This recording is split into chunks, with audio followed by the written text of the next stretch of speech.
English ল্যাবের পক্ষ থেকে সকলকে জানাই আন্তরিক শুভেচ্ছা এবং অভিনন্দন। প্রিয় শিক্ষার্থী বন্ধুরা, যারা আমার ভিডিওগুলো দেখছো দেশ ও দেশের বাইরে, সকলকে জানাই আন্তরিক শুভেচ্ছা এবং অভিনন্দন। আজকে যে বিষয় নিয়ে আলোচনা করব সেটা হচ্ছে এইচএসসি ফার্স্ট ইয়ারের পোয়েম নাম্বার 4। এই পোয়েম থেকে সামারি লিখতে বলা হয়। বরাবরের মতো আবারও বলছি আমি, যে 10টা পোয়েম দিব সেই 10টা পোয়েমের মধ্যে থেকে ইনশাআল্লাহ একটা পোয়েম অবশ্যই আসবে এবং আসতে হবেই। তো পোয়েমটা আমরা একবার পড়ে নিই। পোয়েমটা খুব সুন্দর। I sit on one of the dives 152nd straight, uncertain and afraid, as the clever hopes expire of a lord is on his decade. Waves of anger and fear circulate over the bright and drunken lands of the earth, obsessing our private life, the unmentionable of our death often the September night. এখানে অনুবাদটা দেখতে পাচ্ছি আমরা, যে আমি একটি পানশালায় বসে আছি 52 নম্বর স্ট্রিটে শঙ্কিত ভীত অবস্থায়।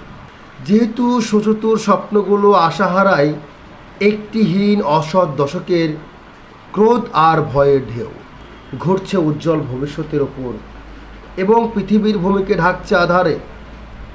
আমাদের নিজস্ব জীবনকে আচ্ছন্ন করছে সেপ্টেম্বরের রাতে দেয় হানা। অর্থাৎ এই যে কবিতা, I sit on one of the drives 152nd street uncertain and afraid, অর্থাৎ আমি একটি পানশালায় বসে আছি 52 নং স্ট্রিটে শঙ্কিত ভীত অবস্থায়। As the clever hopes sphere of a lord is on his decade, যেহেতু সচতুর স্বপ্নগুলো আশাহারায় একটি হীন অসৎ দশকের। Waves of anger and fear circulate over the bright and drunken land of the earth, obsessing our private life, ঘুরছে উজ্জ্বল ভবিষ্যতের ওপর এবং পৃথিবীর ভূমিকে ঢাকছে আধারে।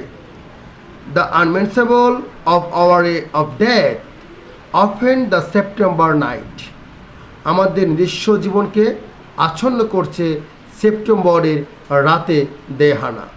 তো এই কবিতার সামারিটা হবে এইরকম। আমরা সামারিটা একটু দেখতে পাচ্ছি যে in the poem of the most enduring and popular line form, we must love one another or die, was thought unsuitable by Arden because, strictly speaking, it isn't true. It was perfectly timed in an historical sense.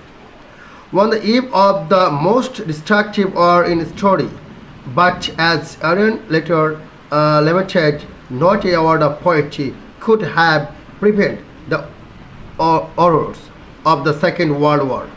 He changed the line to, we must love one another and die because love cannot avert, even if it may forestall death. Show where is the main theme of this poem. এই পোয়েমটা খুব important. তোমরা পোয়েমটা পড়ে নেবে, বারবার করে video দেখবে, আশা করি মুখস্থ করা লাগবে না, এমনি তোমরা বুঝতে পারবে। এরপরে পোয়েম নাম্বার 5 নিয়ে আলোচনা করব। সে পর্যন্ত অপেক্ষা করো ইনশাআল্লাহ। আসসালামু আলাইকুম ওয়া রাহমাতুল্লাহ।